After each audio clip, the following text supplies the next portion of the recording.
সম্মানিত দর্শক, আপনাদের সবাইকে স্বাগত জানাচ্ছি চ্যানেল 9-এর আপনার মত অনুষ্ঠানের আজকের আয়োজনে। আপনারা নিশ্চয়ই যারা নিয়মিত গণমাধ্যমে চোখ রাখেন তারা জানেন যে সপ্তাহ জুড়ে রাজনীতিবিদদের নানান ধরনের যেমন বক্তব্য ছিল, রাজনীতিতেও নানান ধরনের ভাবনা ছিল, কিন্তু সপ্তাহ শেষে এসে সবকিছুকে ছাপিয়ে সাধারণ মানুষের মাতামাতি ছিল তেল নিয়ে তেলেসমাতিতে। আমরা আজকে যে আয়োজন বা যে শিরোনামে এই আয়োজনটা সাজিয়েছি বা বেগবান করব সেটা হচ্ছে সপ্তাহ জুড়ে রাজনীতি। এবং এই আজকের আয়োজনে আমি থাকছি ফেরদৌসী আহমেদ আপনাদের সাথে, আরও যাদেরকে পেয়েছি আলাপ করিয়ে দিই শুরুতেই। রয়েছেন আমাদের মাঝে বাংলাদেশ জাতীয়তাবাদী দল বিএনপির তথ্য বিষয়ক সম্পাদক আজিজুল বারী হেলাল এবং রয়েছেন জ্যেষ্ঠ সাংবাদিক মাসুদ কামাল। আপনাদের দুজনকে স্বাগত জানাচ্ছি আজকের আয়োজনে।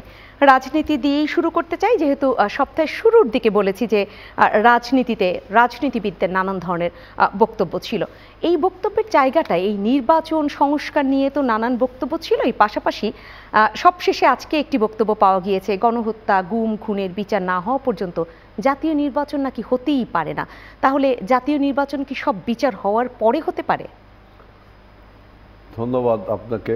একটা প্রাসঙ্গিক টপিক নিয়ে আলোচনা করবার জন্য, যদিও অনুষ্ঠানের নাম সপ্তাহ জুড়ে, কিন্তু আপনি নির্দিষ্ট করে দিয়েছেন যে দেখেন এই জাতীয় নির্বাচন আগেই আমার থেকে বলতে হয় যে আমরা কেন গণ অভ্যুত্থানটা করলাম। এখন যদি আপনি বলেন যে কোটা সংস্কার আন্দোলন, এরপরে বৈষম্য বিরোধী আন্দোলন থেকেই কি গণ অভ্যুত্থানের সফলতা লাভ করলো, না এর পিছনে একটা বড় ইতিহাস রয়েছে, 17 বছর ব্যাপী একটা আন্দোলন, তাই না? যেমন সিরিয়ায় বাশার আল আসাদের বিরুদ্ধে দুই দশক ধরে জনতা লড়ছে, শেষ 12 দিনে কিন্তু বিজয়টা অর্জন করল। ঠিক আমাদের দেশেও কিন্তু শেষ 34 দিনে যে আমরা গণ অভ্যুত্থানটা সম্পন্ন করলাম, এখন সেই 34 দিনের যে চেতনা, সেই চেতনা অবশ্যই গত 17 বছরের চেতনার সাথে সম্পৃক্ত। এবং এই যে গত 17 বছরের আমাদের চেতনা ছিল বাংলাদেশকে আপনার গণতন্ত্র উত্তোলন করা। গণতন্ত্র হাইজ্যাক্ট হয়ে গিয়েছিল, একজন মাফিয়ার কাছে গণতন্ত্র বন্দী ছিল, সেই মাফিয়ার থেকে গণতন্ত্রকে উত্তোলন করে। এবং গণতন্ত্রের প্রথম যে সোপান সেটা হলো মানুষের right to vote and right to choose দিয়ার লিডার বাই ভোটিং। এইটা হলো গণতন্ত্রের প্রথম সোপান। এইটাকে যদি আপনি মূল উদ্দেশ্য ধরেন, তাহলে কেন নির্বাচনকে সামনে বিভিন্ন রকম অন্তরায় দাঁড় করানো হচ্ছে? একটা দ্বিপদী সমস্যা বারবার আমি দেখলাম তৈরি হয়েছিল। প্রথমে বলা হলো সংস্কার সংস্কার সংস্কার, দিয়ে নির্বাচনের মুখোমুখি দাঁড় করিয়ে দেওয়া হলো যে সংস্কার আগে না নির্বাচন আগে। এরপরে দেখলাম যে বলল যে ভোটার তালিকা হালনাগাদ করবার জন্য কি 1.5 বছরের বেশি সময় লাগবে, একটা ইউটোপিয়ান কথাবার্তা বলল। অর্থাৎ ওই যে নির্বাচনের সামনে কিছু দাঁড় করে দেয়। এখন আপনি যেটা বলছেন যে যত হত্যায় কি গত 17 বছরের কথা বলছে না 34 দিনের কথা বলছে, এটা একটা বিষয়। কারণ আমাদের গণ অভ্যুত্থানটা কিন্তু 17 বছর ব্যাপী হয়েছে। এই সব হত্যার বিচার করে নির্বাচন, তার মানে কি নির্বাচনকে না করে একটি অরাজনৈতিক সরকার দীর্ঘদিন ক্ষমতায় থাকার লোভ কি তাদের পেয়ে বসলো? আর সেই লোভ যদি পেয়ে বসে তাহলে জনগণ সেটা মানবে না। বক্তব্য কিছুটা স্পষ্ট, কারণ যেহেতু গুম শব্দটা এসেছে গণহত্যার সাথে, তার মানে তো শুধু 34 দিনের হিসাব নয়। হ্যাঁ, এই জন্য সব কিছুর আপনার নির্বাচনও চলবে, সংস্কারও চলবে, বিচারও চলবে, সব কিছুই চলবে। এই সরকারের দায়িত্ব শুধু অন্তর্বর্তীকালীন সরকার হিসাবে রুটিন কিছু দায়িত্ব পালন করা এবং গণতান্ত্রিক ব্যবস্থা ফিরিয়ে আনবার জন্য যে সমস্ত বিষয় জরুরি সংস্কার প্রয়োজন সেইগুলো। এবং সেই সংস্কারের কথা আমাদের দল বিএনপি এই সরকার বলার আগেই 2 বছর আগের থেকে আমরা বলছি যে কোন কোন জায়গায় সংস্কার প্রয়োজন। সুতরাং এই যে নির্বাচনকে সামনে একটা কিছু মুখোমুখি দাঁড় করে দেওয়া, এতে আমি যেটা বললাম তাদেরকে কি তাই দীর্ঘদিন অরাজনৈতিকভাবে ক্ষমতায় থাকা লোভ পেয়ে বসলো, নাকি তারা বিপ্লবের যে চেতনা, যে নতুন একটি গণতান্ত্রিক সরকার, একটি নির্বাচিত সরকার প্রতিষ্ঠা, সেই বিপ্লবের চেতনাকে তারা ধারণ করে না, কোনটা? আর তারা যদি এইরকম নির্বাচনের সম্মুখে কোনো একটি জিনিসকে বাধা হিসেবে দাঁড় করায়, তাহলে বুঝতে হবে যে তারা এই যে নির্বাচনটাকে তারা এই নির্বাচনটাকে দীর্ঘায়িত করে, দীর্ঘসূত্রিতা করে, তারা দীর্ঘসূত্রিতা করে ক্ষমতায় থাকার একটা লোভ তাদের পেয়ে বসেছে। এবং এই দীর্ঘসূত্রিতার ফলে দেখেন বিভিন্ন রকম প্রতিবিপ্লবের সিনড্রোম, বিভিন্ন রকম ষড়যন্ত্রের সিনড্রোম ইতিমধ্যে দেখা দিয়েছে। প্রতিবেশী রাষ্ট্র ভারত তো আগ্রাসী মনোভাব দেখাচ্ছে, আগ্রাসী মনোভাব দেখাচ্ছে, সুতরাং আগ্রাসী মনোভাব দেখাচ্ছে। সুতরাং তারা তো এই জিনিসগুলো আপনার মোকাবেলা করতে পারছে না, অর্থাৎ তাদের সেই শক্তিও নেই যে সরকার চালানোর মতো সেই অভিজ্ঞতা, শক্তি বলতে অভিজ্ঞতাও তাদের নেই।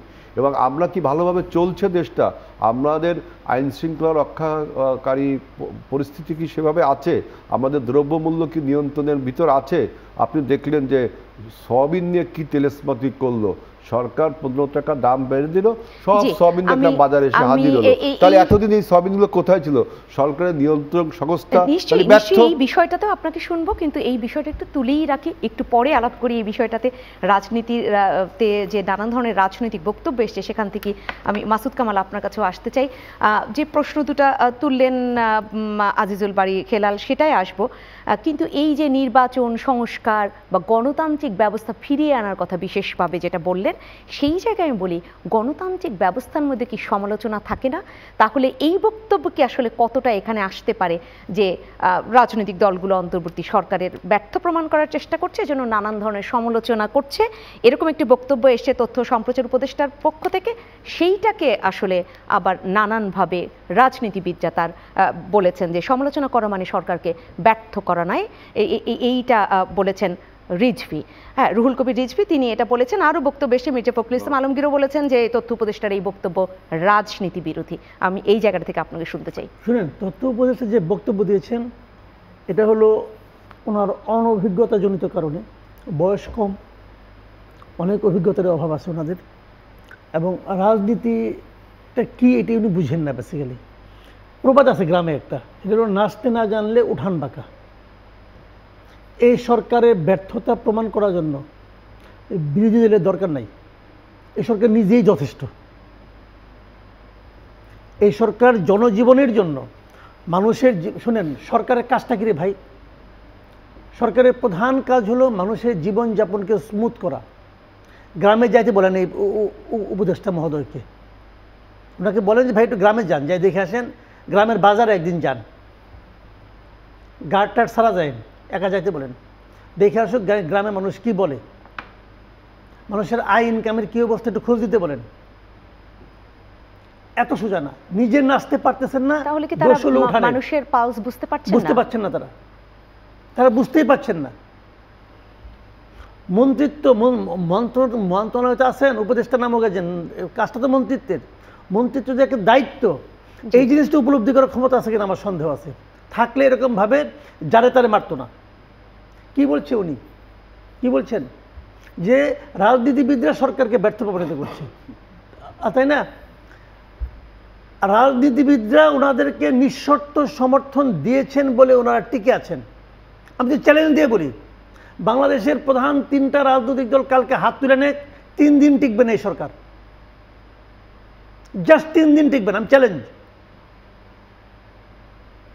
যা করতেছে বিএনপি সাপোর্ট দিয়ে যাচ্ছে, যা করতেছে জামাত ইসলাম সাপোর্ট দিয়ে যাচ্ছে। বললাম তো, রাজনীতিবিদরা যদি সাপোর্ট না দিত এই সরকার 3 দিন টিকতো না। তাহলে তাদের সঙ্গে পায়ে পাড়া দিয়ে ঝগড়া করতেছে। সাপোর্টটা কি তারা অনুধাবন করছেন না? করা উচিত, করা তো উচিত। বললাম তো, এইটাই হলো অনভিজ্ঞতার স্বাক্ষর, এইটাই হলো অনভিজ্ঞতা।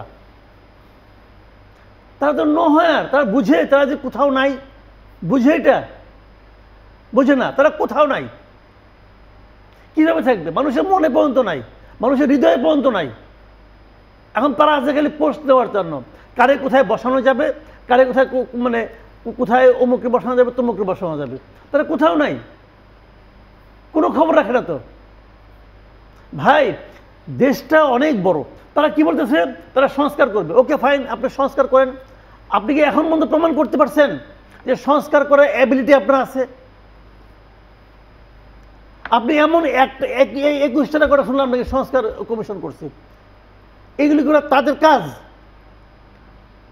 তারা দেশটাকে পথে আনবে, আনেন পথে, কোনো সমস্যা নাই, আমরা রাজি। তার আগে প্রমাণ করেন যে পথে যে আনতে চান এর অ্যাবিলিটি আপনার আছে। সেটা প্রমাণ করতে পারছেন? কোন একটা কমিশনের নাম বলেন আপনি? একমাত্র আমি নির্বাচন সংক্রান্ত যে কমিশনটা আছে এটাকে আমি একটা আপ টু দ্য মার্ক মনে করি। এছাড়া কোন কমিশনটা সঠিক হয়েছে অতদূর বাদ দেন, কিচ্ছু বুঝি না, ধরেন আমি কিছুই বুঝি না। ভাই আমি তো গণমাধ্যম বুঝি রে ভাই, গণমাধ্যমে তো আমার 35 বছর। তো গণমাধ্যম বিষয়ক সংস্কার যে কমিশন করছে এটা কিছু হয়েছে? প্রধান যারা করছে সে বাংলাদেশের সাংবাদিকতা বুঝে? থাকে লন্ডনে, সে থাকে লন্ডনে, ওইখান থেকে সে বাংলাদেশের গণমাধ্যম ঠিক করবো বুঝে গেছে? বাংলাদেশের সাংবাদিক বুঝে না, সংবাদ বুঝে। কিছুদিন আসছিল, কিছুদিন ডেপুটেশনে আসছিল প্রথম আলোতে সাংবাদিকতা বোঝানোর জন্য, পরে পলাইছে, পরে বিদায় হয়েছে। তাকে দিয়ে কাজ চলে নাই,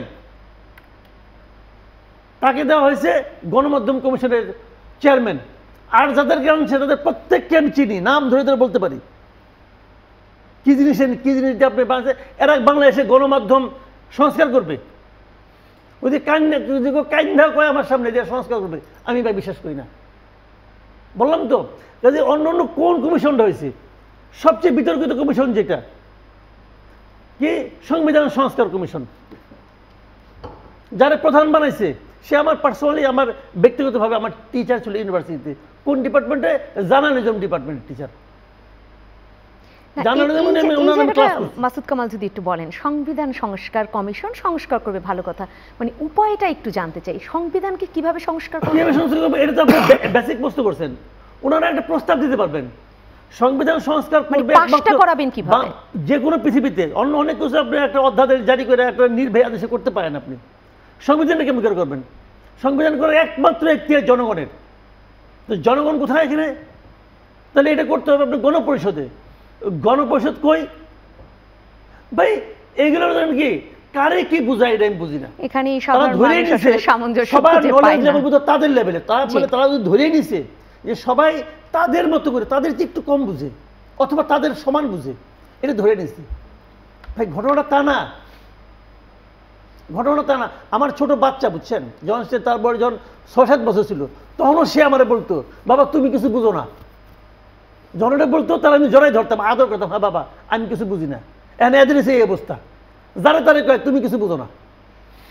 তাহলে আজিজুল বারী হেলাল, আপনি এখানে একটু যুক্ত করবেন যে তারা আসলে তাহলে কি বুঝতে পারছেন, যেহেতু অন্য কেউ বুঝতে পারছেন না বলে তারা মনে করছেন। আমি মাকসুদ কামালবার সাথে সর্বসম্মত করে ঐক্যমত পোষণ করছি, কিন্তু আমি রাজনৈতিকভাবে আমি বলতে চাই যে দেখেন, ইউনূস সরকারের ব্যর্থতা মানে বাংলাদেশের জনগণের ব্যর্থতা, আন্দোলনের ব্যর্থতা, আমাদের বিপ্লবের ব্যর্থতা।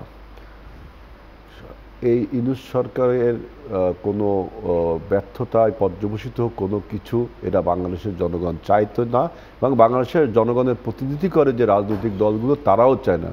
কিন্তু মাকসুদ কামাল ভাই যেটা বললেন যে উপদেষ্টা, তথ্য উপদেষ্টা যে কথাটি বলল, এর ফলে কি হলো, আমরা যারা বিপ্লবী শক্তি, বিপ্লবে অংশগ্রহণ করেছিলাম, যারা ইউনূস সরকারকে শতভাগ সমর্থন, তাদের মধ্যে একটা অনৈক্য তৈরি করলো না। সুতরাং উনি তো রাইটলি বললেন যে অনভিজ্ঞতার ফলে যে কথাটা বলল, সেটা তো আমাদের রাজনীতিবিদরা বিক্ষুব্ধ হওয়া স্বাভাবিক।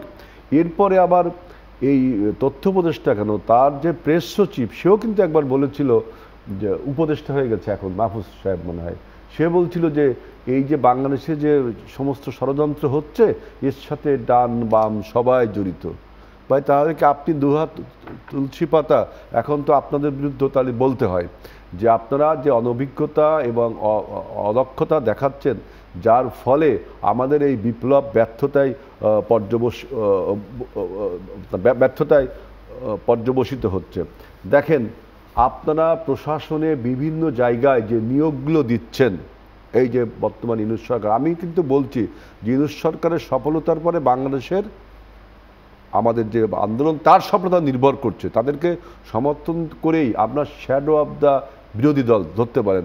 সেই হিসাবে আমরা কথা বলছি যে আপনি প্রশাসনে যেসব জায়গায় নিয়োগ দিয়েছেন, এই নিয়োগগুলো কি আপনি পতিত ফ্যাসিবাদের, পতিত মাফিয়ার দোসরদেরকে দিয়েছেন না? আমরা তো চিহ্নিত করে দিয়েছি, পুলিশে বলেন, প্রশাসনে বলেন, বিভিন্ন জায়গায়, এমনকি বিশ্ববিদ্যালয় সমূহের উপাচার্য বলেন, আপনি কি ফ্যাসিবাদের দোসরদের, এবং বিভিন্ন বিশ্ববিদ্যালয়ের হল প্রভোস্টও আমি দেখেছি, যারা এই শেখ হাসিনাকে আর বারবার দরকার, শেখ হাসিনা সরকার স্লোগান দিয়েছে, যারা মানুষকে গুলি করেছে, বিপ্লবীদের গুলি করেছে বিভিন্ন আন্দোলন মিছিল মিটিংয়ে, তাদেরকেও আপনারা নিয়োগ দিয়েছেন। প্রশাসনে তো এইভাবে আপনি আজকে আপনার বিরুদ্ধেই কিন্তু এই প্রতিবিপ্লবগুলো দেখা যাচ্ছে। আজকে যে দেখেন বাংলাদেশে এখন যে ভারত বিরোধী মনোভাব যে তুঙ্গে উঠেছে, ভারত যেভাবে আমাদের বিরুদ্ধে অপপ্রচার করছে আমাদের কমিউনাল হারমোনি নিয়ে, সেই অপপ্রচারের বিরুদ্ধে আমাদের সরকার কি কোনো ন্যারেটিভ দাঁড় করাতে পারছে বিশ্বের দরবারের কাছে? বা বিশ্বের মানুষগুলোকে ইন্ডিয়ান সরকার যে পারসেপশন তৈরি করেছে যে আমরা কমিউনাল হারমোনি করি, সেগুলো কি সরকার করছে? জাতীয় ঐক্যতা আমরাই বললাম, আমরা বিএনপিরাই বলেছি যে প্রথম আমরাই বলেছি যে জাতীয় ঐক্যের দরকার। সংস্কার যদি বলেন, আমরাই 2 বছর আগে আমাদের 31 দফা সংস্কার প্রস্তাব দিচ্ছি। আমি বলছি যে ভারত বিরোধী যে মনোভাব আমাদের দেশে তৈরি হয়েছে, এই মনোভাবের বিরুদ্ধে পক্ষে কি সরকার দাঁড়াতে পারলো? আপনার ভারতের যে পররাষ্ট্র সচিব আসলেন 12 ঘন্টার একটা ট্যুরে, 1 ঘন্টার একটা বৈঠক হলো দেখলাম, সেখানে আমাদের বিরুদ্ধে যে সমস্ত অপপ্রচার হচ্ছে, আমাদের দেশের বিরুদ্ধে যে সমস্ত মিথ্যা বয়ান ভারত তৈরি করছে, সেগুলো নিয়ে কোনো কথা হয়েছে কিনা সরকারের প্রেস নোটে এখনও জানলাম না। শুধু দেখলাম ভারতে আপনার এই যে পররাষ্ট্র সচিব, তিনি একটা প্রেস কনফারেন্সে বলছে যে আমরা কথা বলেছি, কিন্তু প্রকৃত কথা আমরা কিছু জানি না কি বলল। আমি যেটা বলতে চাচ্ছি যে ভারত বিরোধী মনোভাব তুঙ্গে। দেখেন আমাদের দল, আমরা কিন্তু আমাদের পজিশন ক্লিয়ার করেছি যে ভারতকে বুঝতে হবে যে এটা শেখ হাসিনার দেশ না, বাংলাদেশ না, এটা জনগণের বাংলাদেশ। আপনি শেখ হাসিনার হাতের শেখ হাসিনাকে এতদিন আপনি পুতুলের মতো যেভাবে ব্যবহার করেছেন, বাংলাদেশের জনগণকে সেভাবে ব্যবহার করতে পারবেন না, সেটা বিএনপি কিন্তু ক্লিয়ার করেছে। কিন্তু উপদেষ্টা আমাদের এই সরকার কি তাদের মনোভাবটা পরিষ্কার করতে পারলো? তারা এখনও মিউ মিউ করে কথা বলছে, যে মনে হচ্ছে যেন ভারত যে বৈরী মনোভাবপন্ন আমাদের দেখাচ্ছে, তার বিরুদ্ধে কোনো কথা বললে মনে হচ্ছে তাদের চেয়ার থাকবে না। অনেকে তো দেখলাম যখন আপনার উপদেষ্টা ছিলেন না, তখন তো অনেক কথা বলছেন, পত্রিকায় লিখছেন, কলাম লিখছেন, এখন কেন চুপচাপ বসে আছেন? জাতীয় ঐক্যের জন্য যেভাবে সংলাপ হলো, সবাইকে ডেকে কথা বলা হলো অন্তর্বর্তী সরকারের পক্ষ থেকে, সেরকম ভারতের পররাষ্ট্র সচিবের এই সফরের পরবর্তী সময় আপনাদের নিয়ে আবার বসা উচিত, এটা কি মনে করছেন কিনা? আমি তো মনে করি সব সময় রাজনৈতিক দলগুলোকে, আমরা যেহেতু সরকারকে আস্থায় নিয়েছি, সরকারের উচিত আমাদের আস্থায় নেওয়া। আমরা যেমন আমাদের ভারতের প্রতি আমাদের মনোভাব আমরা স্পষ্ট করেছি, আমরা ভারতকে সাথে কিন্তু যুদ্ধংদেহী মনোভাব তৈরি করিনি। আমরা ভারতের যে অপপ্রচার তার বিরুদ্ধে আমরা কথা বলছি, যেহেতু আমাদের অ্যাম্বাসিগুলো অ্যাটাক করেছে, কিন্তু গভর্নমেন্ট তার পক্ষ থেকে মজবুতিকরণের জন্য বসা উচিত বলে আপনি মনে করছেন? আমি বিরতিতে যাব। যদি বলতো গভর্নমেন্ট তার পক্ষ থেকে ভারতের কাছে স্পষ্ট কোনো কড়া বার্তা জবাব দিতে পারত, তাহলে সেটা ভালো হতো। যেহেতু তারা যখন সরকারে ছিল না তখন অনেক কলাম লিখতো, অনেক বই লিখেছেন, অনেক কিছু লিখেছেন। এখন কেন নিশ্চুপ থাকেন? এখন কেন যদি ক্ষমতায় থাকা লোভের থেকে তো নিশ্চুপ থাকেন? যদি দেশকে ভালোবাসেন, জনগণকে ভালোবাসেন, সার্বভৌমত্বকে ভালোবাসেন, তাহলে বিএনপির মতো রাস্তায় আসুন, কথা বলুন। একদম স্পষ্ট করলেন। সম্মানিত দর্শক, বিরতি নিচ্ছি, বিরতির পর আবারও ফিরবো, সাথে থাকুন। সম্মানিত দর্শক, আবারও ফিরে এলাম আপনার মত অনুষ্ঠানে। আজকে যে আয়োজন সপ্তাহ জুড়ে রাজনীতি, সেই জায়গাতে, এবং এই পর্যায়ে আমি মাসুদ কামাল আপনার কাছে আসতে চাই। একটা সার্ভে এখানে একটু উল্লেখ করতে চাই। BIGDর একটি অভ্যুত্থান পরবর্তী বাংলাদেশ, মানুষ কি ভাবছে শীর্ষক একটি এখানে একটি জরিপ করা হয়েছে, এবং সেইখানে যে তথ্যটা এসেছে যে দেশে এখন নির্বাচন হলে কোনো দলকে ভোট দিবেন না এমন সিদ্ধান্ত, মানে কোন দলকে ভোট দিবেন এরকম সিদ্ধান্ত নিতেই পারেননি 38% মানুষ। বাকিরা নিয়েছেন মোটামুটিভাবে। তাদের মধ্য থেকে যে সার্ভেতে উঠে এসছে 16% মানুষ বিএনপিকে ভোট দিবে, 11% জামায়াত, এবং আরও এরকম আছে। কিন্তু শিক্ষার্থীদের তৈরি নতুন কোনো রাজনৈতিক দল হলে তাদেরকে ভোট দিবেন 40% মানুষ, আর 44% মানুষ নাকি ভোটই দিবেন না এই মুহূর্তে ভোট হলে। এখন এই যে জরিপ, সেটা 40%।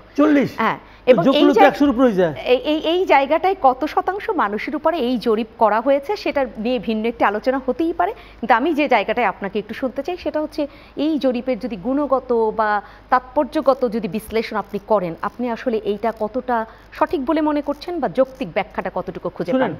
জরিপের সঠিকতা অথবা মানে আপনার মানে বেঠিক ব্যাপারটা কিনা, এটা আসলে আমি বসে করতে পারবো না, কারণ তারা কোন ফরম্যাটে করেছে, তাদের উপাত্তগুলি কত উপাত্ত ছিল, কোন এরিয়াতে করেছে, সেটা কি ঢাকা বিশ্ববিদ্যালয়ে কোনো একটা হলে করেছে, নাকি সেটা গ্রামে যে অজপাড়াগায়ে কোনো একটা জায়গায় করেছে, অথবা সেটা র্যান্ডম স্যাম্পলিংটা কীভাবে হয়েছে। জরিপে কিন্তু অনেকগুলো সিস্টেম আছে, তারা কোনভাবে করেছে আমি জানি না।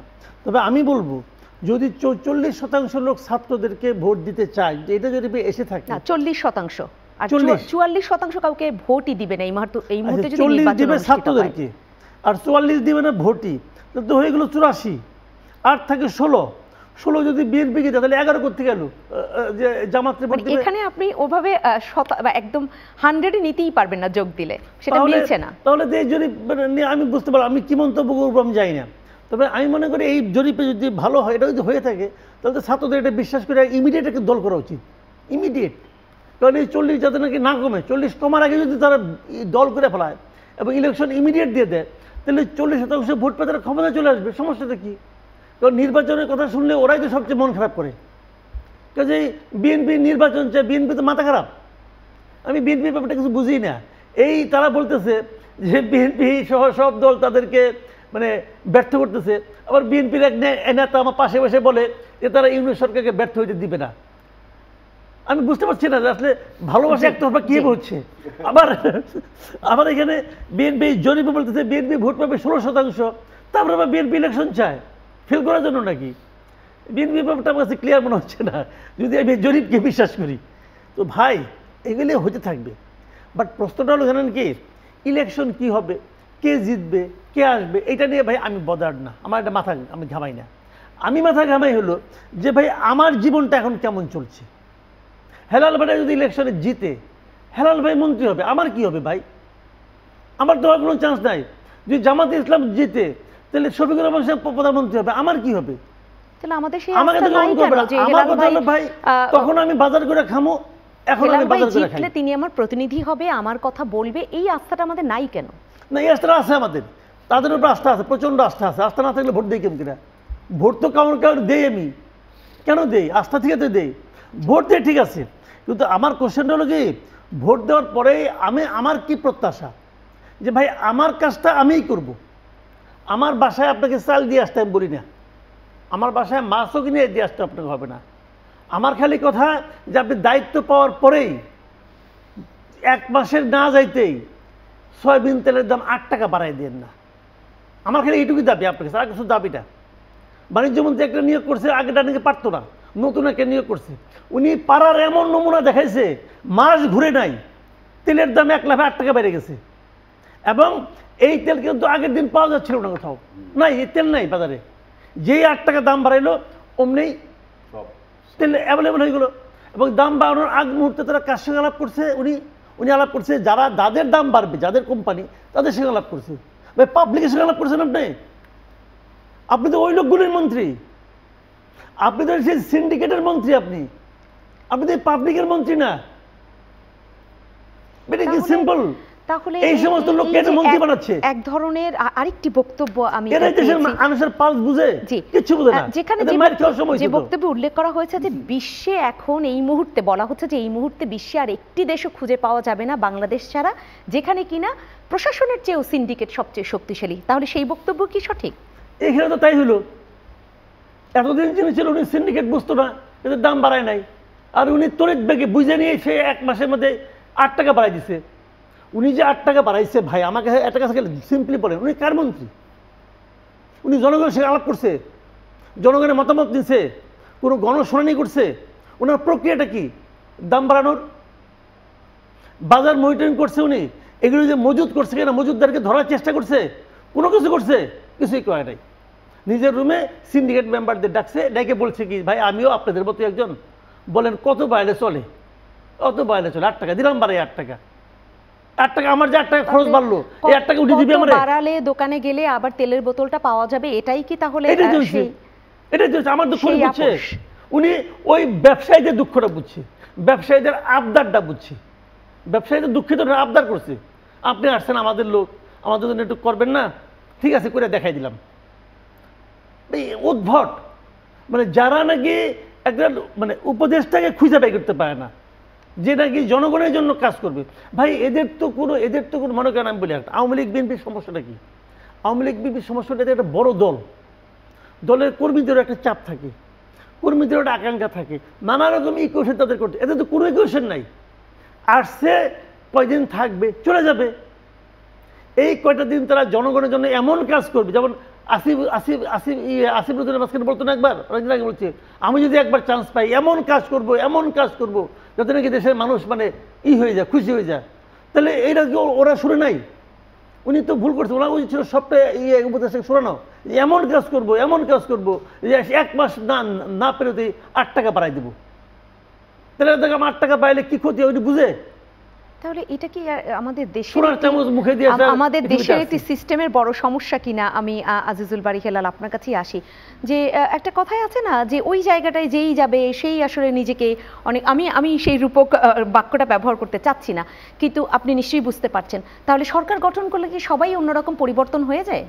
দেখেন, আমি সব উত্তরগুলোই পলিটিক্যাল দৃষ্টিকোণ থেকে দিচ্ছি, যেহেতু মাকসুদ কামাল ভাই সাংবাদিক, মানে জনতার সাংবাদিক, তার অ্যানালাইসিস সব সাথে আমি একমত, কিন্তু আমি আমার উত্তরগুলো পলিটিক্যালি দিচ্ছি। যে প্রথমে আমি আসি আপনার জরিপ নিয়ে, আমি আপনার এই উত্তর প্রথমে আসি জরিপ নিয়ে। দেখেন, জরিপ অনেকগুলো জরিপ আছে, আপনার ফেয়ার জরিপ করা হয় যে আসলে কি হতে যাচ্ছে ফোরকাস্টিং করার জন্য, আর কতগুলো জরিপ আছে মতলববাজি জরিপ, যে একটা থিওরিকে ইস্টাবলিশ করবে, সে একটা থিওরিকে ইস্টাবলিশ করার জন্য একটা জরিপ দেওয়া হয়, যে ইউনূস সরকারকে ব্যর্থ দেখাবো না ইউনূস সরকারকে সফল দেখাবো, নাকি ছাত্রদেরকে রাজনৈতিক দল গঠন করলে সেটা 40% বা বেশি ভোট পাবে, অন্য অন্য রাজনৈতিক দল ডিমিন হবে, এইরকম একটা উদ্দেশ্য নিয়ে কিন্তু জরিপ করা হয়, যেটাকে বলে ম্যানিপুলেটেড বা ফ্যাব্রিকেটেড জরিপ। এখন এই বিআইজিডি এটা নিশ্চয়ই একটা আপনার এনজিও হবে, এটা কোনো গভর্নমেন্ট জরিপ না, নিশ্চয়ই না। তো এদের এই যে জরিপগুলো করা হয় এখানে আপনার একটা বিশেষ উদ্দেশ্য নিয়ে, এবং সেই উদ্দেশ্যের সাথে যদি, আমি তো বললাম যে বাংলাদেশের যে পরাজিত মাফিয়া তার দোষটা যেহেতু রয়ে গেছে, এবং পরাজিত মাফিয়া প্রতিবেশী রাষ্ট্রে আশ্রয় নিয়ে সেখান থেকে খুব বাগাড়ম্বর করছে বাধাহীনভাবে, এবং এই যে নেক্সাস প্রতিবেশী রাষ্ট্রের যে এজেন্টরা যারা এদেশে মাফিয়া তৈরি করতে, এটা পুতুল তৈরি করছে, এবং এই পুতুলের যে সমস্ত দোসররা আছে, এই নেক্সাস থেকে এই জরিপগুলো করা হলো কিনা, যে ছাত্রদেরকে যদি বেশি দেখানো হয় তাহলে হচ্ছে কি ছাত্ররা আরো বেশি আপনার বেশি উৎসাহী হবে, এবং তখন ওরা ভুল করবে। মাকসুদ কামাল ভাই যেটা বলল যে অনভিজ্ঞতা, তারা অনভিজ্ঞতাতে ভুল করলে এই সব দোষরদের লাভ হবে। আমি ছোট্ট একটা প্রশ্ন উত্তর আপনার কাছ থেকে চাই, সেটা হচ্ছে যদি এই জরিপটা যদি সেরকম কোনো উদ্দেশ্য নিয়েই করে, তাহলে এই জরিপের মধ্য থেকেই যেটা বের হয়ে আসে যে এই মুহূর্তে ভোট হলে 44% মানুষ কোনো ভোট দিবে না, তাহলে তারা কি আস্থা পাচ্ছে না? তার মানে কি 44% ভোট দিবে না, দ্যাট মিনস এই 44% মানুষ এই বর্তমান ব্যবস্থার প্রতি তাদের কোনো সন্তুষ্টি নেই। তাহলে পূর্বের ব্যবস্থার প্রতি সন্তুষ্টি ছিল। ওই যে দোষ, আমি যেটা বললাম যে মাফিয়াদের দোষটা কিন্তু এখনো রয়ে গেছে, এদেরকে প্রতিপালন করছে বর্তমান সরকারের যে অনভিজ্ঞতা থেকে যে ভুলগুলো মাকসুদ কামাল ভাই বললেন। সুতরাং এই জরিপগুলো হলো আপনার মতলববাদী জরিপ হয় অনেক সময়, বুঝছেন, আর অনেকগুলো ফেয়ার জরিপ তো হয়ই। এখন ছাত্রদেরকে একটু ফুলিয়ে ফাঁপিয়ে যদি এই অন্যায়গুলো করানো যায়, যে অনভিজ্ঞতা থেকে অন্যায়, তারা ইচ্ছা করে করবে না, অনভিজ্ঞতা অন্যায়গুলো করা যায়, দেশে একটা আনস্টেবল সিচুয়েশন হলে লাভটা কার? পরাজিত শক্তিদের, স্বাধীনতা বিরোধীদের, বিপ্লবের বিরোধীদের, সার্বভৌমত্ব বিরোধীদের লাভ। এইটা আমাদের বুঝতে হবে। এই জন্য বলছি যে এই উপদেষ্টাদেরকে তাদের মনোভাবটা, ভারত আজকে যে বৈরী মনোভাব দেখাচ্ছে, তাদের মনোভাবটা তারা প্রকাশ করে না কেন? তারা কেন এখনও তাদের স্ট্যান্ডটা ভারতকে একটা কড়া বার্তা দিতে পারে না? এটা একটা আলাপ। আর আপনি যেটা বলছেন যে দাম কমানোর জন্য যেই সিন্ডিকেট আগের অবস্থায় রয়ে গেছে, দেখেন সেই আগের ব্যবস্থায় তো রয়ে গেছে। আগে যারা ব্যবসা করতো তারাই এখন ব্যবসা করছে, আগে যারা এই ব্যবসায়ীদের নিয়ন্ত্রণ করতো তারাই এখন প্রশাসনে বসে আছে। এই যে দুইজনের আনহোলি নেক্সাস, তাদের কাজ হলো কি, যে এই সরকারকে যে কোনোভাবে ব্যর্থ প্রমাণ করা, তাই না? আজকে সবাই জানে, মাহফুজ কামাল ভাইও জানে, আপনিও জানেন, সবাই জানেন যে আপনি টিসিবির থেকে যদি আপনি ফ্রিকোয়েন্টলি খাদ্য আমদানি করতে পারেন, যদি আপনি ছোট ছোট ব্যবসায়ীদের সবাইকে এলসি খোলার মতো ব্যবস্থা করে দিন, আপনি আমদানি করার জন্য এত কিছু বার দেন, এত কিছু নিয়মকানুন করেন যে ছোট ছোট ক্ষুদ্র ব্যবসায় আমদানি করতে পারে না। ওই গুটি কয়েক লোক, কামাল ভাই যেটা বলেন, ওই সিন্ডিকেটের ওই 50-60 জন লোক, ওরাই আমদানি করবে সয়াবিন তেল, ওরাই আমদানি করবে লবণ, তেল, নুন, চিরা, সোলা আর কেউ করতে পারবে না। অন্য অন্য ব্যবসায়ী যে ছোট একটা এলসি খুলে আপনার আমদানি করবে তা করতে দিবে না। আবার শুধু করবে কি আপনার প্রশাসন আগের মতো রয়ে গেল, নির্বাচন হলে কি প্রশাসন রয়ে গেল। প্রশাসনে আর আপনি কোনো দেখেন চেঞ্জ না আসবে? ছোট ছোট ব্যবসায়ীদেরকে আপনি ফ্রিকোয়েন্টলি আমদানি করার কোনো সুযোগ রাখেননি। তাদের জন্য অনেক নিয়ন্ত্রণ এমন নিয়ন্ত্রণ করেছেন যে ইচ্ছা করলে কেউ ছোলা, বুট বা অন্য কোনো খাদ্যদ্রব্য আমদানি করতে পারে ওই নির্দিষ্ট কয়েকটা লোক। এইটাকে ব্রেক করার কোনো ব্যাপারই না। আপনি সবকিছু ফ্রি করে দেন না, যে কেউ আপনার একটা আইআরসি আপনার ইম্পোর্ট লাইসেন্স থাকলে আজিজুল বারী হেলাল, আমি এখানেই ছোট করে জানতে চাচ্ছি, আমি সবটাই যদির উপর নির্ভর করেই আমি জানতে চাচ্ছি আপনার কাছে যে যদি নির্বাচন হয় এবং নির্বাচনে বিএনপি জয়লাভ করে, সরকার গঠন করে, তাহলে তারা কি প্রশাসনে পরিবর্তন আনবে কিনা? এই সিন্ডিকেট ভাঙতে ওই রকম কয়েকজনের হাতে আমদানিটা ছেড়ে না দিয়ে সবার মধ্যে ছড়িয়ে দিবে কিনা? এখন আমি যেটা বলবো সেটা তো আপনি, এটা তো আমার ভবিষ্যতের কথা, কি হবে বিএনপি ক্ষমতায় আসবে কি আসবে না সেটা অন্য কথা। প্রথম হলো যে বর্তমান সমস্যার সমাধানের অনেক উপায়ের মধ্যে সবচেয়ে বড় উপায় হলো নির্বাচন।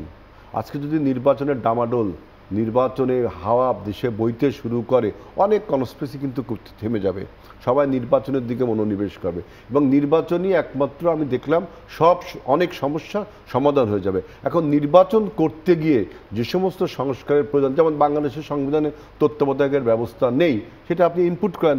মাকসুদ কামাল ভাই যারা বললেন যে সংবিধান সংস্কার কমিটি করেছেন, সংবিধান পুনর্লেখন হবে না সংবিধান সংশোধন হবে, ওনারা যাই করুক অ্যাপ্রুভ দেবে কে?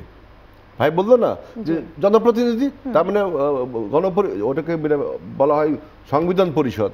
সেই সংবিধান পরিষদ যদি অ্যাপ্রুভ না দেয় তাহলে আপনার এতদিনের কাজের কি নিষ্ফল হয়ে যাবে সবকিছু। আপনি সংস্কার প্রস্তাব দিলেন, আমি সেটা নির্বাচনে মানলাম না, আমাদের সাথে ক্রমাগত ডায়লগ করেন, আমাদের যদি আস্থায় নেন, তাহলে কিন্তু আমরা আপনারা যে প্রস্তাবগুলো জনগণ দিবে, আমরাও একটা একত্রিতভাবে দিয়েছি, সেটা আমরা আমাদের নির্বাচনী ইশতেহারে লিখতে পারি, তখন আমরা করতে বাধ্য থাকবো।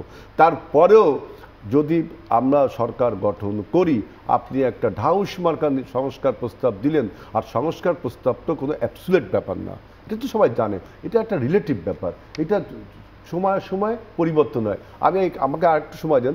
ডিজিটাল সিকিউরিটি অ্যাক্ট, এইটা দেখেন, এই সিকিউরিটি অ্যাক্টের জন্য কত লোক নিষ্পেষিত হয়েছে, নির্যাতিত হয়েছে, সাংবাদিক, বুদ্ধিজীবী, কলামি সবাই নির্যাতিত হয়েছে। এই ডিজিটাল সিকিউরিটি অ্যাক্ট বাতিলের জন্য আমরা সবাই বলেছি, কিন্তু আবার দেখেন একই সাথে যখন শেখ হাসিনা পরাজিত মাফিয়া যখন আবার এই ডিজিটালি কায়দায় বাংলাদেশে কনস্পিরেসি করা শুরু করলো, বক্তব্য দেওয়া শুরু করলো, বিভিন্ন রকম কথা বলা শুরু করলো, তখন কিন্তু বাংলাদেশের মানুষ মনে করলো যে কোনো এই সামাজিক যোগাযোগ মাধ্যম, এই এই ভার্চুয়াল জগৎকে কোনো একটা আইন দিয়ে নিয়ন্ত্রণ করার প্রয়োজন আছে। তাহলে কি হলো? পরিবর্তন হলো না? ডিজিটাল সিকিউরিটি অ্যাক্ট নিঃশংস একটা বাতিল করলাম, কোনো একটা অ্যাক্টের তো প্রয়োজন আছে।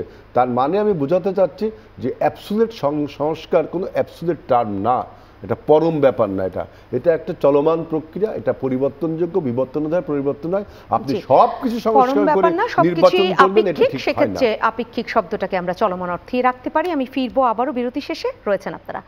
সম্মানিত দর্শক, আপনার মত আয়োজনে আবারও একটি বিরতিতে যাচ্ছি, ফিরবো শীঘ্রই, সাথেই থাকুন।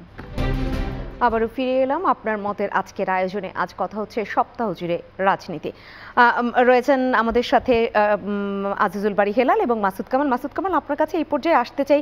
আজিজুল বারী হেলাল বলছিলেন সবকিছুই আপেক্ষিক, চলমান শব্দটাই বেছে নিয়েছিলাম, কিন্তু এই চলমানের সাথে সাধারণ মানুষ একটি কথা খুব বেশি বলে যে এক আমলে একটা জিনিস বাতিল হয়, তো আবার অন্য আমলে আরেকটা জিনিস ফিরিয়ে আনে, তো আবার তারা এসে আরেকটা বাতিল করে। এটাও একটা চলমান প্রক্রিয়া এবং রাজা যায় রাজা আসে, প্রজার ভাগ্য নিয়ে কে ভাবে বা প্রজার ভাগ্য একই থাকে, এরকম নানান কথা রয়েছে। সেই জায়গাটা কি বলবেন? না, এটা তো হচ্ছেই, এটা তো আমরা এবার তো এটা খুব ভালোভাবে দেখতে পাচ্ছি। দেখেন, আমি না কতগুলো জিনিস আসলে বুঝিই না, এটা হেলাল ভাইয়ের পলিটিক্স করেন, ওনারা ভালো বুঝবেন। আমাদের তো মানে আমরা তো সরল সহজভাবে বুঝি, আর রাজনৈতিক না তাদের জ্ঞান তো আমাদের নাই। এই যে ওনারা যখন রাজনীতি করতেন আওয়ামী লীগ আমলে দৌড়ের উপর ছিলেন, কিন্তু এক একজনের নামে 50টা 60টা 100 200 300 মতো মামলা ছিল। ওনার নামে মামলা কতগুলো আছে আমি জানি না, এভারেজ মামলা 200-র উপর। আচ্ছা ফাইন। এখন এই সরকার ক্ষমতা আসার পর ভাই এগুলিতে পলিটিক্যাল মামলা, এটা সবাই জানে। এই মামলাগুলো কি প্রত্যাহার হয়েছে? প্রত্যাহার হচ্ছে না কেন? আমার এই কথাটা ভাই আমি বুঝিই না। তাহলে কি এরা কি পলিটিক্যাল পার্টি বলে প্রত্যাহার হবে না? এই মামলার দিকে বয়ে বেড়াতে হবে? কেন? আওয়ামী লীগ তো 111-এর পর এসে নিয়ে তার মামলাগুলি প্রত্যাহার করে নিয়েছিল, বিএনপিগুলি প্রত্যাহার করেন। ওই মামলা এখন অনেকগুলি আছে, 24 বছরের মামলা শেষ হন, এরকম মামলা আছে যে একটা। তো এখন সেই মামলাগুলো আপনি প্রত্যাহার করবেন না কেন? এটা তো পলিটিক্যাল মামলা, সবাই জানে। কেন করছেন না? আপনি তো খালেদা জিয়ার মামলার প্রত্যাহার করছেন, খুব ভালো করছেন, বাহবা পাইছেন। তো একই ফর্মেটে অন্য দলগুলো হবে না কেন? বিএনপি কিছু কয় না, ভালোবেসে ফেলেছি। তারা রেখে দিয়েছে এটা, বিএনপি সরকার গঠন করলে বিএনপি এসে মনে করছে আমরা সরকার গঠন করে আমরা প্রত্যাহার করব। কেন আপনাদের প্রত্যাহার করতে হবে কেন? এটা সিস্টেমে কোনো প্রত্যাহার হচ্ছে না, এটা সিস্টেমে প্রত্যাহার হওয়া উচিত। একই জিনিস, মানে একই জিনিস হচ্ছে, মানে রিপিট হচ্ছে ক্রমাগত। তখনও গয়রহ মামলা হতো, একটা ঘটনা ঘটতো, 50 জন 60 জন 100 জনের মধ্যে মামলা হইতো। এখনও মামলা হচ্ছে, কিছু একটা হচ্ছে, অমুক অমুক আমার পছন্দ না, দেও ঢুকাইয়া দিলাম, ঢুকাইয়া। ওই দিন দেখলাম যে আপনি আপনাদেরই তো ওই আপনার সাইফুল হক সাহেবের ভাই একজন, উনি 2021 সালের সচিব ছিলেন, করছে, রিটায়ারমেন্টে গেছেন 2021 সালের ভাই, উনি রিটায়ারমেন্ট, এবং উনি খুব একজন ভালো সচিব ছিলেন, সবাই জানেন। ওনার নামে এক মামলা ঢুকাই দিয়েছে, তাও কি আপনার 2023 সালে মামলা একটা দিয়ে দিল ওনার নামে আসামি, ওনাকে অ্যারেস্ট করেও নিয়ে গেছে। কিন্তু তারেক রহমান তো এই প্রত্যাহার না বলে দেশে আসতে আমার কথা হলো কি, সেখানে কিভাবে হয়? হবে না তো এগুলো কারা করতেছে? এগুলো কারা করতেছে? আপনি কি মনে করেন এর উপদেষ্টা করতেছে? নো, আমলারা করছে। অন্য অন্য আমলা যারা আছে, ওই আমলায় মারামারি আছে না কিছু, প্রমোশনের ক্ষেত্রে মারামারি, অমুক সঙ্গে তমুকের সঙ্গে মারামারি, যে সে দেওয়ারে লাগাইয়া একটা মামলায় মনে করেন 132 জন আসামি। আপনি প্রথম 3-4 জনকে চিনেন, শেখ হাসিনা, আসাদুজ্জামান কামাল, ওবায়দুল কাদের, এগুলো নাম আছে। আপনি কি জানেন 37 নম্বরে কি আছে? জানেন না তো ভাই। 37 নম্বরে আমার নাম থাকতে পারে, এবং আমার পছন্দ করে না, দেও ঢুকাই দিলাম। এবং যে সমস্ত মামলা শেখ হাসিনা আসামি, সেই সমস্ত মামলা যারা অ্যারেস্ট হচ্ছে, ওদের কাউকে ছাড়া হচ্ছে না, জামিনই হচ্ছে না। তো এটা কোথায় ছিল? এই ফর্মুলা তো আওয়ামী লীগ আমলে ছিল। আপনি তো ওই ফর্মুলা প্রয়োগ করতেছেন মানুষকে হয়রানি করার জন্য। কেন করতেছেন? আবার বলতেছে না সবাইকে গ্রেপ্তার করা হবে না। যদি সবাইকে গ্রেপ্তার করা না হয়, তাহলে ওই ভদ্রলোক যে সিনিয়র সচিব হিসেবে যে নাকি 2021 সালে রিটায়ারমেন্টে গেল, তাহলে আপনি গ্রেপ্তার করলেন কেন? কেন করলেন? তো এরকম অনেক হচ্ছে, কিন্তু আমরা কিন্তু দেখতেছি। এখন আপনি হুবহু একই মুদ্রার এই পিঠে আমরা দেখতেছি। মানুষকে আপনি হয়রানি করতেছেন, মানুষকে না আবার বলতেছেন কি যেন আমরা কিছুই করতেছি না। আপনি কিছুই করতেছেন না, এটা নমুনা। জি ভাই, মানে কি বলবেন, খুবই দুঃখজনক। আজিজুল বারী হেলাল, আপনাকেও এই জায়গাটায় শুনবো, সাথে একটু যুক্ত করে দিতে চাই। মাসুদ কামাল একটি শব্দ উচ্চারণ করেছেন, প্রমোশন। এই প্রমোশনটা নিয়ে অনেক কথা আছে, যে এক এক আমলে এক একজনের প্রমোশন হয়, আর একজন যোগ্য থাকলেও তার বা সমস্ত কিছু যদি সে ফুলফিল করতেও পারে, তার প্রমোশন হয় না। কিন্তু এখন যে অবস্থা দাঁড়িয়েছে, বর্তমান যে সরকার, মানে অন্তর্বর্তীকালীন সরকার, খণ্ডকালীন সরকারই বলেন, এরা কি বিপ্লবের চেতনা কি তার ধারণ করে না? প্রশ্ন উঠবে যে বিপ্লবের চেতনা কি আসলে ধারণ করে না? যে বিপ্লবীদের বিরুদ্ধে যে সমস্ত মামলা হয়েছে, সেই সমস্ত মামলার আমরা বিএনপি যে সমস্ত মামলা থেকে অব্যাহত হয়েছে, কিন্তু আমরা লিগাল ব্যাটেল করেছি, আমরা আইনগতভাবে মোকাবেলা করেছি। আমরা কিন্তু আওয়ামী লীগ যেমন এক কলমের খোঁচায় সমস্ত মামলা থেকে নিজেকে সরে, আমরা বিএনপি কিন্তু সেটা করিনি। আমরা যদি বলছি যে বেগম খালেদা জিয়ার মামলায় তিনি যেহেতু একটি নির্দোষ কোর্টে নির্দোষ প্রমাণিত হয়েছে, একটি স্বাধীন কোর্টে নির্দোষ প্রমাণিত হয়েছে, তাহলে তার মামলা যে সমস্ত প্রসিকিউটর ছিল, যে সমস্ত আইনজীবী ছিল, যে সমস্ত কর্মকর্তা জড়িত ছিল, এইভাবে একটা জনপ্রিয় নেত্রীকে হেনস্থা করছে, তাদের অবিলম্বে গ্রেফতার করে আইনের আওতায় আনা উচিত। যদি না আনে, তাহলে মনে করব যে এই সরকার বিপ্লবের চেতনা ধারণ করে না। আপনি দেখেন যে প্রশাসনের বিভিন্ন জায়গায়, আমি প্রথমেই বলেছি যে কামাল ভাইও বললো, যেটা প্রশাসনের বিভিন্ন জায়গায় সেই আওয়ামী আমলের প্রশাসন একদম হুবহু রেখে দিয়েছে। তারা কি এই বিপ্লবের চেতনা তারা ধারণ করে না? এটা তো সত্য কথা। বর্তমান প্রশাসনের বিভিন্ন জায়গায়, সব জায়গা না, বিভিন্ন জায়গায় আপনার এই প্রতিবিপ্লবী অংশ বা দেশদ্রোহী অংশ, পরাজিত অংশ বসে আছে।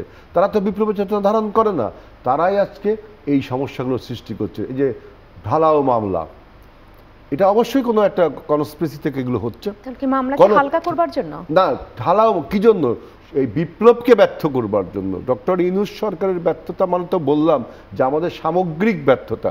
এই সামগ্রিক ব্যর্থতাকে প্রমাণ করবার জন্য এই সমস্ত দোসররা এখন বিভিন্ন রকম ফন্দি ফিকির আপনার ফাচ্ছে। এই জন্য বলছি যে বর্তমান তত্ত্বাবধায়ক সরকারকে অবশ্যই প্রশাসনে যে সমস্ত মাফিয়ারা বসে আছে এখনো তাদেরকে সরাতে হবে, গ্রেপ্তার করতে হবে, এবং জনগণের সরকার যদি প্রতিষ্ঠা না করতে পারেন তাহলে আপনার এই অনভিজ্ঞতা দিয়ে আবার আপনি একটা দেশে আবার কি বিপ্লব করবেন, আপনি আবার কি আন্দোলন করবেন? আপনার বিপ্লব তার রেগুলার তাহলে ওই যে তাদেরকে সরানো হয়নি, আপনি বললেন সেই একই প্রশাসকরা বসে আছে, তাদেরকে শুধু কি অভিজ্ঞতার অভাবেই সরানো হয়নি নাকি অন্য কোনো উদ্দেশ্য আছে? আমি তো বললাম হয় আপনি বিপ্লবের চেতনা ধারণ করেন না বিধায় আপনি আমাদের বিপ্লবকে বেহাত করে দিচ্ছেন, অথবা আপনি অনভিজ্ঞ, দুটোর একটা হবে। আপনি যদি বিপ্লবকে ভালোই বাসেন তাহলে বিপ্লবের বিরোধী শক্তিকে আপনি প্রশাসনের বিভিন্ন জায়গায় আপনি বসান কিভাবে?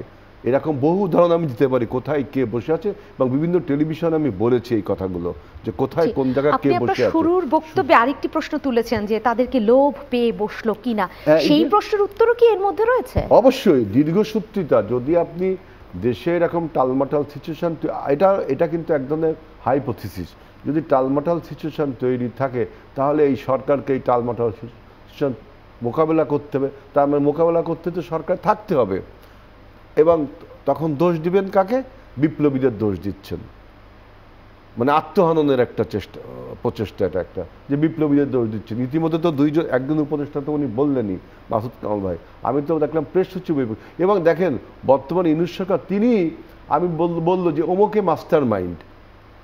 আমরা 17 বছর রক্ত দিলাম, আন্দোলন করলাম, সংগ্রাম করলাম, দুনিয়া কাঁপানো 34 দিনকে আপনি প্রাধান্য দিলেন। বলা হলো যে 17 বছর ভার্সেস 34 দিন, এটাকে একটা দ্বিপদী তৈরি করেছিল এই সরকার। বললেন যে অমুক মাস্টার মাইন্ড, তারপরে কি বললেন যে আমাকে ছাত্ররা ক্ষমতায় বসিয়েছে। এই সমস্ত কথা কিন্তু অরাজনৈতিক এবং অবিবেচনা প্রসূত কথা ছিল ওই সরকারের ওই সময়। আমাদের রাজনৈতিক দলগুলো যে কামাল ভাই যেটা বলছে, আমরা সহযোগিতা করি বিধায়, আমরা সমর্থন করি বিধায় আপনারা এই 4 মাস এখনো দেশ চালাচ্ছেন আমাদের সহযোগিতায়। আর আমরা তাই বারবার বলছি, দেখেন আমরা শ্যাডো অফ বিরোধী দল, আমাদের সাথে আলোচনা করা মানে জনগণের সাথে আলোচনা, একই কথা, তাই না? একটা উদাহরণ দিই, এই যে নির্বাচন কমিশনের যে সংস্কার কমিটি, এই কমিটির কাছে আমি একবার জিজ্ঞেস করলাম, এই কমিটির সদস্য মাসুদ কামাল ভাই চিনবে, জিজ্ঞেস করলাম যে আপনারা আমাদের সাথে আলোচনা করেন না কেন? আমাদের কাছ থেকে বলে চিঠি লিখে দেন, আপনারা যে সংস্কার প্রস্তাব নির্বাচন কমিশন তার চিঠি আকারে লিখে দিবেন। আমি কিছু সরাসরি আলোচনা করলে সমস্যা কি? কয় না, উপদেষ্টা পরিষদের সাথে আপনারা সরাসরি আলোচনা করবেন, আমাদের কাছে চিঠির মাধ্যমে আলোচনা করবেন। আমি বলছি এই বৈষম্য কেন? আপনার কাছে আমি যে চিঠিটা লিখবো সেইটা আপনি তার কাছে দিবেন, তার কি প্রমাণ? বা দিলে আপনি যে চিঠিটা লিখবো সেটা সম্পূর্ণ পড়বেন কিনা, আমাদের এই বড় সংস্কার পড়বেন কিনা, তার কি প্রমাণ? আপনার সাথে আমার কথা বললে সমস্যা কি? মানে বিভিন্ন জায়গায় এই উপদেষ্টা পরিষদে আমি দেখলাম অনভিজ্ঞতার ফলে এই অন্তরায় সৃষ্টি করছে, অথবা বিপ্লবী চেতনা তারা বৈষম্য বিরোধী ছাত্র জনতার আন্দোলন। জি, আমি একটু মাসুদ কামাল আপনাকে এই পর্যায়ে শুনতে চাই। এই যে ভার্সেস কথাটা বলেছেন আজিজুল বারী হেলাল, সেই জায়গাটায় 17 বছর ভার্সেস 34 দিন, 1971 সাল ভার্সেস 2024 সাল, এরকম বন্ধু হিসেবে ভারত ভার্সেস বন্ধু হিসেবে পাকিস্তান, নানান কথা যে বাংলাদেশে এই কয়েক মাসে আমাদের শুনতে হলো, এটা কি দেশের জন্য অনেক বেশি সুবার্তা দিচ্ছে? এগুলো হলো অপ্রয়োজনীয় বিতর্ক। যখন আপনার কোনো কাজ কাম থাকবে না, পেটের মধ্যে পেট ভর্তি খাবার থাকবে, পেটের মধ্যে ক্ষুধা নাই, তখন আপনি বসে বসে এইসব আলাপ করেন, কোনো সমস্যা নেই। বৈকালিক আসরে বসে আড্ডা দিবেন, তাকিয়ে হেলান দিয়ে আলাপ করবেন যে রবীন্দ্রনাথ বড় নাকি নজরুল বড়, আলোচনা করেন বসে বসে, এটা কোনো সমস্যা নেই, সময় কাটবে ভালো। কিন্তু ভাই আমরা তো ওইরকম বিলাসিতা করার মতো সময় আমাদের নাই। এদেশে আমাদের তো প্রত্যেকটা সেকেন্ড কাউন্ট করতে হচ্ছে। মানুষের তো অভাব, প্রতিদিনের অভাব। কিছু লোক ঢাকা শহরে থাকে, মনে করে যে আরামে আছে, মানে ওরা ওদের মতো করে ভাবে, সবাইকে ওদের মতো ভাবে। সমস্যাটা এখানেই তো, যে এই সমস্ত বিতর্ক করার জন্য আপনাদের ওখানে পাঠানো হয়েছিল ভাই, ওই বিতর্ক করার জন্য আপনারা আগে পাঠচক্র করতেন, ওটা করেন যান, আগে নাকি এরা পাঠচক্র করতো, তো ওটা করেন, এই নাড়ছেন কেন? এইখানে যখন আপনি আসবেন তখন আপনি দায়িত্ব নিয়ে আসবেন, তখন এই দেশের একটা সাধারণ রিক্সাওয়ালা তার যে পেইন, সেই পেইন আপনাকে ফিল করার ক্ষমতা থাকতে হবে। সেই পেইন ফিল করার আপনার মানসিকতা থাকতে হবে। আছে ওটা? আপনি আসেন ছবি নামানো নিয়া, ওই ছবি নামামো, ওইটারে বাতিল করে দেবো, ওইটা ঠিক না, শেখ মুজিব এটা ছিল, জিয়াউর রহমান ওটা ছিল। ভাই সব ভালো আপনি ছিলেন বুঝলাম, ওরা যে খারাপ ছিল বুঝলেন কেমন কিনা? তখন তো আপনার জন্মও হয় নাই, বুঝলেন কেমনে? বই পড়ে বুঝছেন। কি বই পড়ছেন? ইতিহাসের বই পড়ছেন।